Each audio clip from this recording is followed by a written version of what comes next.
Bismillahirrahmanirrahim. नन मुंगा द न्यूटन सेकंड लॉ डिस्कस करूँ.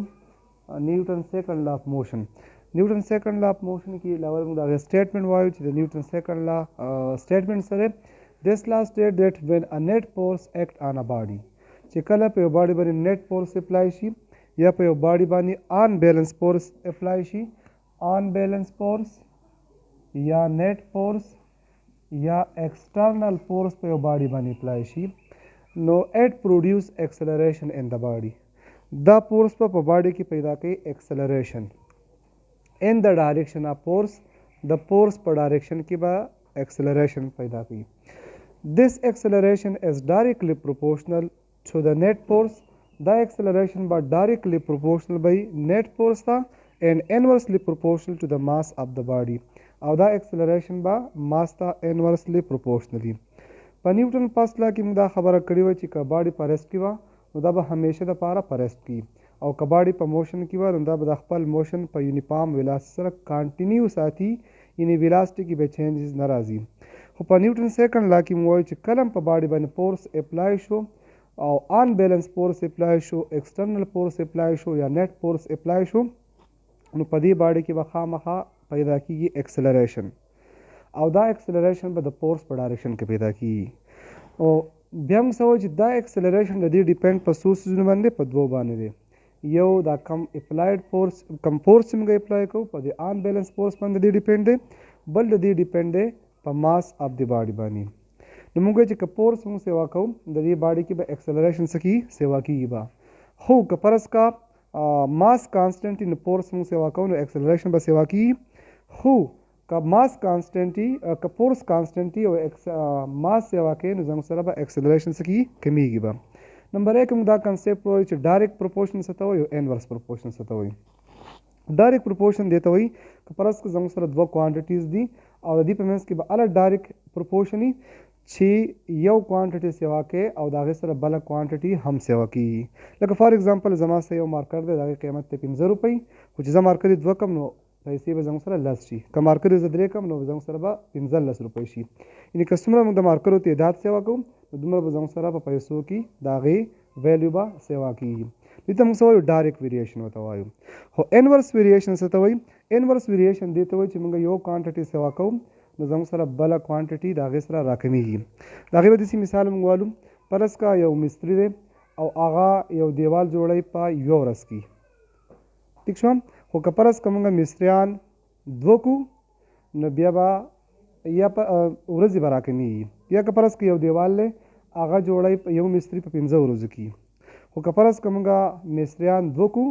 نو بیا به زموږ څه ورځې راکمې شي، په 2.5 ورځو کې به جوړ شي. که موږ مستریان 15 کو نو که موږ مستریان سیوا کوو نو ورځې به زموږ سره راکمیږي. داسې کوانټیټیز دوه چې په کې یو کوانټیټي موږ سیوا کوو د هغې سره بله کوانټیټي څه کېږي کمیږي، نو داسې ریلیشن ته موږ څه وایو؟ انورس ریلیشن ورته وایو. نو په دې نیوټن سیکنډ لا کې موږ وایو چې کله په باډي باندې فورس اپلای کړي نو په باډي کې به پیدا کېږي ایکسلریشن. دا ایکسلریشن چې کم پیدا کېږي دا به ډایرکټلی پروپورشنلی اپلایډ فورس ته، یعنې که فورس موږ سیوا کوو نو ایکسلریشن به سیوا کېږي، خو په دې شرط چې زموږ سره ماس کانسټنټي. چې کله زموږ سره ماس کانسټنټي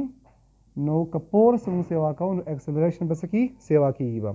داسې مثال به ووایو فرض که زموږ سره دا یو باډي ده او په دې باډي باندې موږ اپلای کړو 10 نیوټنه قوت نو په دې کې به ایکسلریشن یو شان پیدا کېږي. خو دغه باډي د ماس یې کانسټنټ دی، په دې باندې موږ د 10 په ځای باندې 60 نیوټنه قوت اپلای کړو نو په دې کې به ایکسلریشن څه کېږي سیوا کېږي، نورم سیوا کېږي. یعنې که فورس موږ سیوا کوو نو ایکسلریشن به سیوا کېږي به. نو دې ریلیشن ته موږ څه وایو؟ ډایرکټ ریلیشن ورته وایو. بیا که دا فورس زموږ سره کانسټنټي نو دا ایکسلریشن به انورسلی پروپورشنل وي ماس اف د باډي ته. یعنې که فرض که زموږ سره فورس کانسټنټي نو ایکسلریشن به انورسلی پروپورشنل وي ماس ته. یعنې که فرض که ماس سیوا کوو نو ایکسلریشن به زموږ سره څه کېږي کمیږي به. لکه داسې مثال به والو. زموږ سره دا یو باډي ده، دا فرض که 5 kg باډي ده او په دې باندې موږ اپلای کړو 10 نیوټنه قوت. اوس دغه 10 نیوټنه قوت نو په دې کې به یو شان ایکسلریشن پیدا کېږي. خو که فرض که دغه 10 نیوټنه قوت موږ اپلای کړو په 20 کیلوګرام باډي باندې، یعنې که ماس سیوا شو او قوت هغه شانتي و نو اکسلریشن به څه کیږي کمیږي به اکسلریشن به ورسره کمیږي نو داسې ریلیشن ته موږ څه وایو انورس ریلیشن ورته وایو نو نیوټن څه وایي چې کله په باډي فورس اپلای شي نو اکسلریشن به خو خامخا پیدا کیږي اکسلریشن موږ ډیفاین کړو چې په ویلاسټي کې چینج ته وي د دې باډي ویلاسټي به خامخا چینج کیږي خو په کم ریټ سره به چینج کیږي که پرس که دا فورس موږ سیوا کوو نو په دې کې به اکسلریشن سیوا کیږي که فورس موږ کمو نو اکسلریشن به کمیږي خو که پرس که دا فورس کانسټنټ وي او ماس سیوا کې نو اکسلریشن به کمیږي او که ماس کمې نو اکسلریشن به څه کیږي سیوا کیږي به د ماس او د اکسلریشن په منځ کې به انورس ریلیشن وي او د اکسلریشن او د فورس په منځ کې به ډایرکټ ریلیشن وي پرس که دې زه ورکړم 1 نمبر ایکسپریشن دا سیکنډ شو که دا دواړه زه کمباین کړم نو څه به راشي A is directly proportional to F divided by M چې کله موږ پروپورشنلیټي ساین ختمو نو چې پروپورشنلیټي ساین ختمو نو موږ یو کانسټنټ به لګو نو دلته زموږ سره کانسټنټ K راغی نو K divided by M نو زموږ سره په سیسټم انټرنیشنل کې د کې قیمت ته 1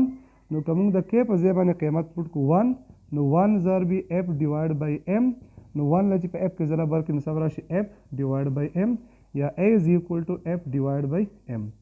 زموږ سره که اوس دې دواړو سایډ له په M کې ضرب ورکړم دې له په M کې ضرب ورکړم M او M به څه شي کینسل به شي نو F is equal to MA زموږ سره د F قیمت راغی MA دا زموږ سره د نیوټن سیکنډ لا یو میتھمیټیکل سټیټمنټ شو اوس خبره ده چې موږ د دې ایکویشن نه F is equal to MA نه F is equal to MA نه د دې نه موږ د نیوټن ډیفینیشن کولی شو چې یاره نیوټن زموږ سره د فورس څونه مقدار دی نو نیوټن یو خو زموږ سره نیوټن د ساینسدان نوم دی او بل نیوټن زموږ سره د فورس یونټ دی اوس 1 نیوټن به د فورس څومره مقداري نو دې میتھمیټیکل ایکویشن ته وګوره F is equal to MA نو که فرض که دا M زموږ سره 1 kg شي 1 او اکسلریشن څه شي میټر پر سیکنډ سکویر د هغې یونټ دی نو کیلوګرام میټر پر سیکنډ سکویر زموږ سره د فورس یونټ شو دې ته موږ څه وایو موږ ورته نیوټن وایو نو اوس 1 نیوټن به موږ څنګه ډیفاین کوو چې 1 نیوټن د فورس څومره مقدار دی نو موږ وایو چې 1 نیوټن د فورس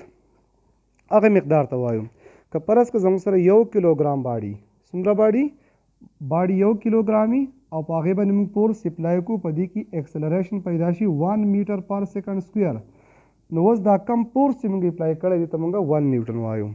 یعنې د فورس هغه مقدار چې په 1 کیلوګرام جسم کې 1 میټر پر سیکنډ سکویر اکسلریشن پیدا کړي د فورس دې مقدار ته موږ څه وایو 1 نیوټن ورته وایو موږ د اماونټ اف فورس وچ پروډیوس اکسلریشن د اماونټ of force which produce 1 meter per second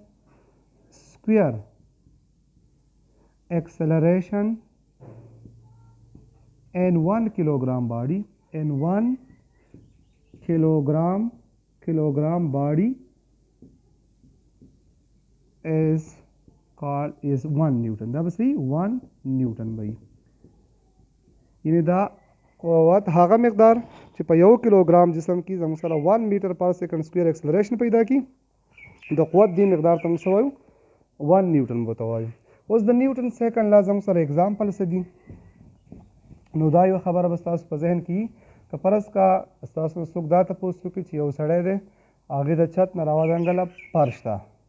دا سړی به ډېر خوږي که نه یو سړی د چت نه راودنګل او لاندې ورته پومونه پراته دي ډېر شي پومونه پراته دي دا به ډېر خوږي نو دې خبرې جواب به خو هر چاته معلوم وي چې کوم سړی په وچ فلور باندې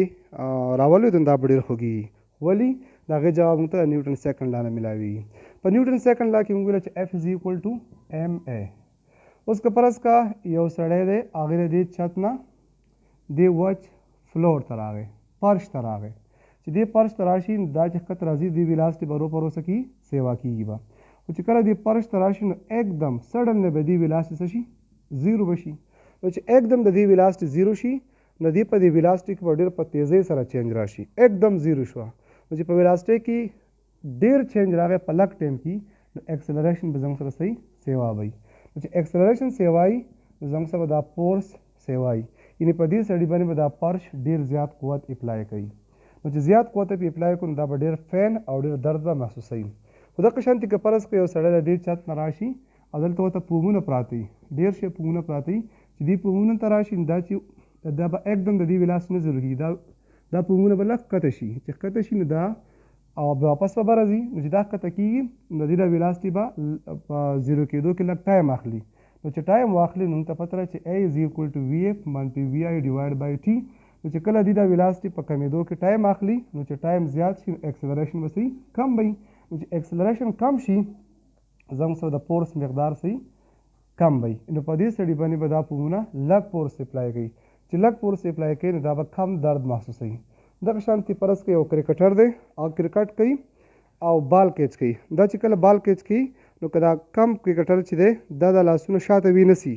نو که شاته لاسونه وی نه وړه نو دا به زیات درد به محسوسوي خو که فرض کا ښه کرکټر چې پوهوي نو هغه چې کله بال کیچ کوي دا به د لاسونه شاته وړي چې شاته وړي نو په دې دوران کې به د دې په ویلاسټي په کمېدو کې ویلاسټي په زیرو کېدو کې به ټایم لګي چې ټایم ولګېدو نو اکسلریشن به زموږ سره څه شي کم به شي اکسلریشن کم شي نو زموږ سره فورس کم شي دا سړی به دا بال به دومره درد ورته نه ورکوي نو درد به راکمیږي دا زموږ سره د نیوټن سایکل لا ډېر شی بلا شی اگزامپل نور هم دي خو دا زموږ سره یو دوه اگزامپل د نیوټن سایکل لا شو